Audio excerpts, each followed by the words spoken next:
दोस्तों, लोन लेना सही है या गलत, कैसे डिसाइड कर सकते हैं कि आप अगर जो लोन ले रहे हैं वो सही है या फिर आपकी लाइफ के लिए बहुत ही ज़्यादा गलत है। क्यों मैं ऐसा बता रहा हूँ, क्यों मैं ऐसा कर रहा हूँ? दोस्तों, आज के ज़माने में लोन लेने की होड़ लगी है। हर युवा, मतलब चाहे कोई भी हो, हर 100 में से लगभग 80% लोग, यानी 80 लोग लोन लेना चाहते हैं।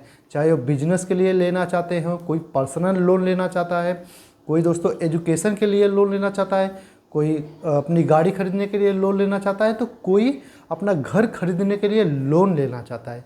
लेकिन ये जो लोन है लेना सही है या गलत? आपकी लाइफ इससे बर्बाद होगी या फिर बनेगी? कैसे आप डिसाइड कर सकते हैं? देखिए दोस्तों, बहुत ही सिंपल मेथड है। आपको क्या करना है, वीडियो में बने रहना है। और वीडियो में बन गए ना, तो ये मान लीजिए आप लोन ले लेंगे लेकिन आपकी ज़िंदगी भी बच जाएगी। अगर दोस्तों आप इस वीडियो को स्किप करके चले गए तो मेरा मानना है कि कोई यूट्यूब पे ये बताने वाला नहीं है कि लोन लेना सही है या गलत। सब लोग बोलते हैं कि आधार कार्ड लाओ लोन ले लो, पैन कार्ड लाओ लोन ले लो, अपने मोबाइल से लोन ले लो, बैंक से ले लो, उद्योग के लिए लोन ले लो, पर्सनल लोन ले लो, होम लोन ले लो। यार, लोन लेना सब लोग सिखाते हैं, लेकिन लोन के बाद की जो टाइम होती है, लोन के बाद जो इंसान की स्थिति होती है, उसके बारे में कोई भी बात नहीं करता है। देखिए, पैसा आना किसको नहीं अच्छा लगता है। मान लीजिए मैं हूँ, मुझे कोई कर्जा 1 लाख रुपए दे रहा तो मैं कितना खुश हो जाऊँगा। ये केवल आज के लिए खुश हो जाऊँगा, लेकिन फ्यूचर में उसका कर्जा चुकाना होगा ना, तो मुझे उससे भी 100 गुना ज़्यादा तकलीफ़ होगी। ये बात आप मानिए, ठीक है। लोगों के हाथ में पैसा आता है तो लोग क्या करते हैं कि उस दिन बहुत ही ज़्यादा खुश होते हैं, अपने मनपसंद के हर सब चीज़ें करते हैं। लेकिन एक दिन आपके 100 दिन पे भारी पड़ने वाला है, अगर जो आप लोन ले रहे हैं तो। किन कंडीशनों में, देख लीजिए। लोन लेना किन के लिए सही है, किन के लिए गलत है, ठीक है। पहले मैं बात करूँगा किन के लिए सही है। मान लीजिए दोस्तों, मेरा एक बिजनेस है या फिर मैं अपना बिजनेस स्टार्ट करना चाहता हूँ, ठीक है। मान लीजिए मैं अभी एकदम बेरोज़गार हूँ, मैं 1 रुपये भी कहीं से मुझे नहीं आ रहा है, लेकिन मुझे एक पता है कि मैं 50,000 रुपये लोन ले लूँगा, 5 लाख रुपये लोन ले लूँगा, तो उससे क्या करूँगा, मैं अपना बिजनेस कर लूँगा, ठीक है, अपना बिजनेस कर लूँगा। तो मान लीजिए किसी से मैंने 50,000 रुपये लिए या फिर 1 लाख रुपये लिए, 2 लाख, 5 लाख रुपये लिए, उससे मैं अपना बिजनेस किया, ठीक है, उससे मैं अपना बिजनेस कर दिया। और बिजनेस में मुझे मान लीजिए 10,000 रुपये, 5,000 रुपये या फिर 20,000 रुपये बच रहे हैं, ठीक है।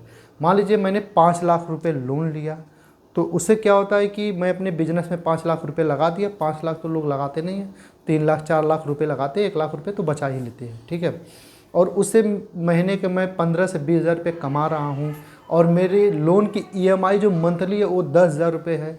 तब तो आपको लोन लेना बहुत ही ज़्यादा सही है। कैसे मैं कर रहा हूँ, क्योंकि दोस्तों आप अपने मंथली EMI भी चुका देंगे, आप अपना क्या करेंगे, जो 10,000 बच रहा है उससे आप अपनी दिनचर्या भी चला लेंगे। और मान लीजिए 5 लाख रुपये लगा के आप 30,000 रुपये कमा रहे हैं, तब तो बहुत ही अच्छा है, ठीक है। आप 10,000 रुपये EMI में डाल दीजिए, 10,000 रुपये अपने काम में डाल दीजिए, 10,000 रुपये से अपनी दिनचर्या चला लीजिए। लेकिन दोस्तों, लोन इन्हीं सबको लिए फ़ायदा होता है। मान लीजिए आप 50,000 रुपये के कोई गाँव में रेहड़ी लगा रहे हैं, ठेला लगा रहे हैं, 50,000 रुपये लिए, आपको 2,000 रुपये मंथली भरना है, तो अब 7, 8, 10,000 रुपये कमा ले रहे हैं, तो 2,000 रुपये बहुत ईजिली से यार भर देंगे। इनके लिए फ़ायदा है। लेकिन उन लोगों को क्या, ये तो सही है ना लोन लेना। कोई लोन लेके बिजनेस कर रहे हैं, चाहे पर्सनल लोन ले ले तभी बिजनेस कर रहे हैं, लेकिन आप जब भी लोन ले उससे कोई अपना काम करे, उसका रिटर्न आए, तब तो लोन लेना बहुत ही ज़्यादा फ़ायदेमंद होगा। लेकिन दोस्तों, मान लीजिए आपने पर्सनल लोन ले लिया 1,000, मतलब 1 लाख रुपये या 2 लाख रुपये, आपने बिजनेस लोन ले लिया 5 लाख रुपये, और मान लीजिए आपने पैसा ले लिया और पैसा मान लीजिए आपके पास आया और इधर उधर सब खर्चे हो गए और आपके हाथ में एक भी रुपये नहीं बचा। और दोस्तों उसके बाद क्या होता है कि आपका बिजनेस में नहीं चला। तो दोस्तों, जब मंथली EMI बनेगी ना, तो आप उस लोन से आप 6 महीने चुका पाएंगे। 5 लाख रुपये लिए हैं तो 6 महीना चुका पाएंगे, ज़्यादा ज़्यादा आपकी मेंटालिटी अच्छी है तो 1 साल चुका पाएंगे। लेकिन वो जो 4 लाख रुपए है वो कैसे चुकाएंगे, अगर जो आपके हाथ में एक भी रुपये नहीं आया ना। तो आप उस लोन को चुकाने के लिए एक दूसरा लोन लेंगे, ठीक है, तब आपको एक बार में 2-2 ईएमआई भरनी पड़ेगी। जब वो भी पैसा ख़त्म हो जाएगा तो तीसरा लोन लेना पड़ेगा, तब आपको एक बार में 3-3 ईएमआई भरनी पड़ेगी।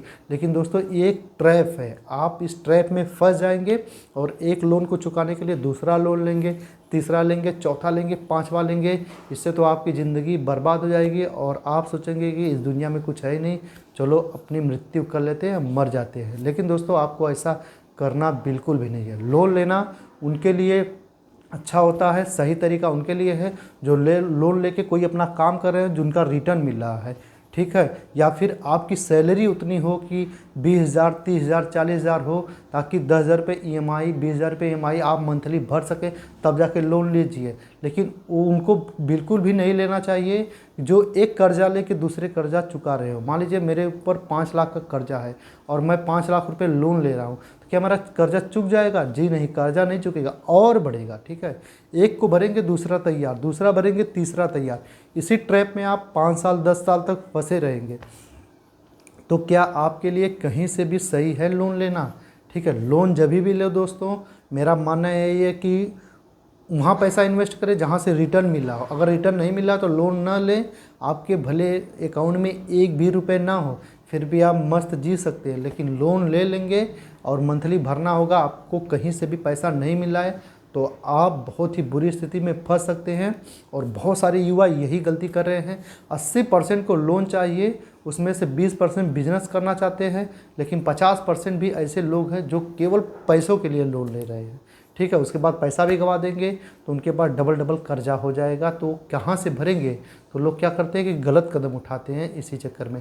तो आपको दोस्तों रिक्वेस्ट है, आपको ऐसा नहीं करना चाहिए, ठीक है। लोन तभी ले जब आपको बिजनेस करना हो या फिर वहाँ पैसा लगाना हो जहाँ से रिटर्न मिल रहा हो, तो ठीक है। अपने पर्सनल खर्चों के लिए लोन पे ना जिए, मेहनत करें, कोई काम धंधा करें, ताकि अपना पर्सनल खर्चा वहाँ से आराम से निकालें, ठीक है दोस्तों। यही है वीडियो, बहुत ही इंपॉर्टेंट। अब कैसा लगा वीडियो अच्छा लगा तो यार वीडियो को लाइक, शेयर और सब्सक्राइब कर लीजिए। जो लोग लोन के बारे में बहुत ही ज़्यादा बोलते हैं, मुझे तो लोन चाहिए, लोन चाहिए, लोन चाहिए, अब उनको वीडियो शेयर कर सकते हैं ताकि वो समझ जाए और लोन लेने के चक्कर में ना पड़े। बिजनेस करना है तो लो, नहीं तो ना पड़े और अपना पर्सनल खर्चा खुद कमा के निकाले, ठीक है। तो दोस्तों वीडियो अच्छा लगा तो यार वीडियो को लाइक, शेयर और सब्सक्राइब जरूर करें।